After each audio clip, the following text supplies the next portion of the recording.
Hello everyone! So I've been playing around with the railings in the game lately, and have some really fast planes that I want to show you.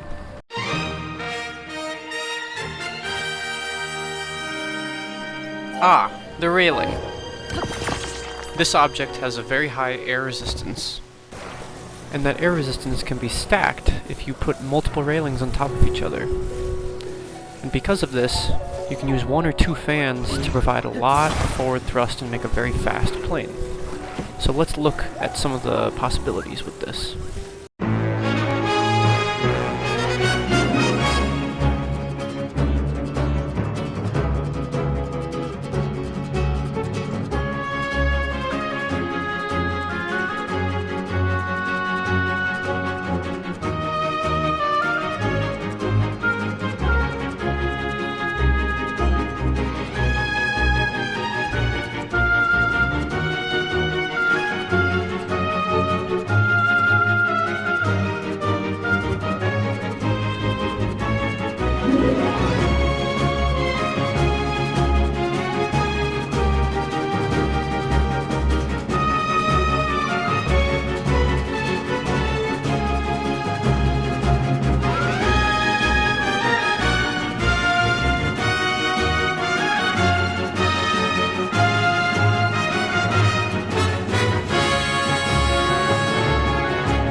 We're gonna go to the Uisacoach Shrine, light route, which is near the right leg depot. We're gonna paraglide over this way, take out Tulin. And if you didn't know, you can use this double bullet time to get a speed up boost from Tulin. Look at this, I can go over the whole floor. And when you're over at the entrance here, if you've already done the story, you're going to have to use Ascend to get in. But if you haven't done the story yet, you can just walk right in, I think.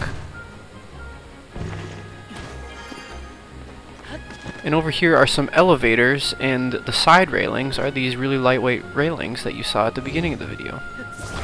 So shake off the fans, and then take out two stabilizers.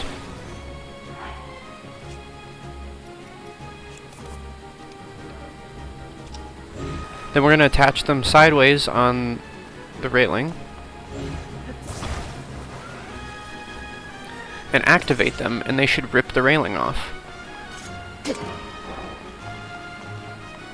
Just like that. And now we'll put the stabilizers onto the other railing and then fuse the two railings together, and you can auto build two at a time. And when you separate them in auto build, they don't despawn like other items that are auto built. They stay active even though they're auto built for some reason.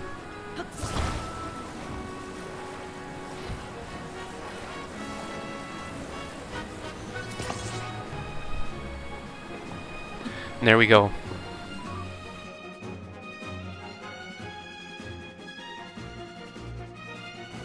First, you're going to place 5 in a stack, lined up with the 90-degree corner that you saw me do earlier in the video. Center the diagonal railings on the middle of that stack, like you see here, and then place the fan right up against them. This may take a couple tries, but you want the fan as locked as possible. Here's how I have the two diagonal pieces, one slightly offset from the other. And then you place these top diagonal pieces on either side of the fan on top of the diagonal railing that we just put on. And you want to put it up right against the fan on either side. That way you'll pinch the fan. And here I'm testing to see how well it moves if I disconnect it. You need to step off to do that best. And when you do that, the fan won't really turn much as you turn it left and right.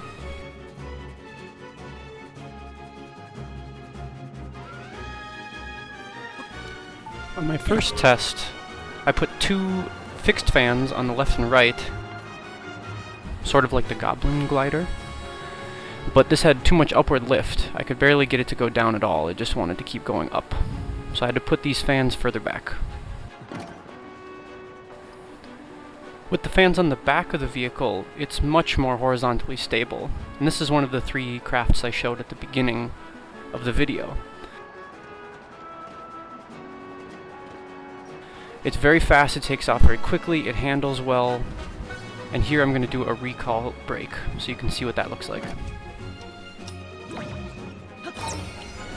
And this will stop the forward motion, and then you can just fuse the disconnected fan. I then played around with this configuration of the back fans. It was very similar to the first one. I wanted to see whether the handling was any better, but it was quite a similar flight. I then did a test with just 2 fans, with only 1 fan in the back, pointed diagonally backwards, and this works really great. This is probably my favorite one that I found, since it has better battery efficiency and still can travel at max speed. You'll see me do a bunch of nosedives with this configuration later in the video. I then played with fans that were pointing straight backwards instead of diagonally downwards and backwards, and up front, this made a super agile flyer. Like, this thing handles like nothing I've seen. It overcorrects and turns. Here I'll do an upward spiral, and we can see the really small turning radius. Since it doesn't have a lot of lift on its own, it also makes for a pretty fun hovercraft on the ground. And once you find a cliff, you can finally get it to go into the air and point it upwards. Like this. That actually happened off a bounce. And here's my last configuration with the control stick on top. And this way it feels kind of like an air skateboard or something. Just crazy maneuverability.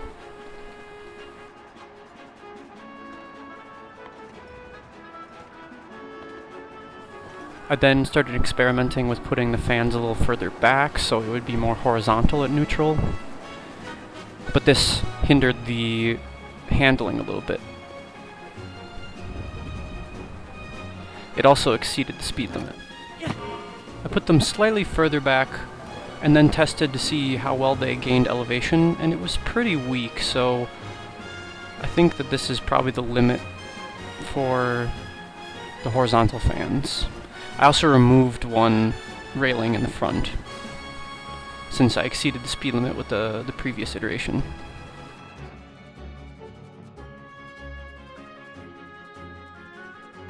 So I'm sure many of you are wondering, how far can I go on a single trip if you're wearing the Zonite armor and you have a fully upgraded battery? Well, I started here at Rist Peninsula, and I'm going to head towards the Hebrew region.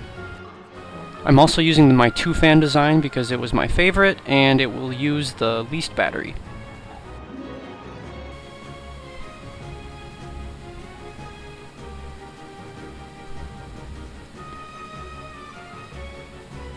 So here I flew a little bit too low and went into a rock, but if I pressed B and pressed A quickly, I was able to climb up the rock.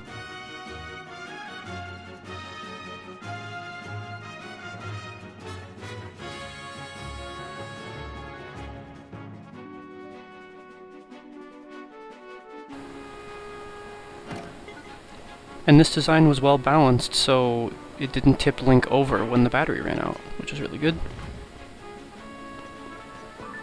So we made it this far, and we started over here at Terrytown. Next I added a star fragment right behind the fan to prevent it from turning, and so that if you accidentally fall off and your plane flies far away, you can still find it. So here I did another max battery flight,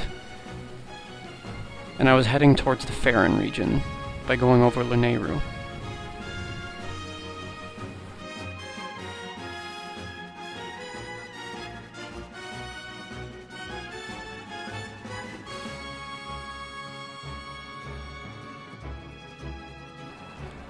So the frame is 4 railings, and then I have 5 railings on the front.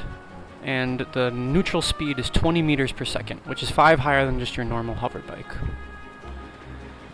Now if we go into a dive with 5 railings, we actually get up to 26.5 meters per second. And I was calculating these using the coordinates and time between two different frames during this drop. Now I'm going to add a 6th railing to the front and try a dive again. This one's faster, for sure. Now we're at 34 meters per second on the dive, without Link falling off the control stick. I thought that the speed limit was 30 meters per second, but it seems like it's higher than that. So 6 is really good.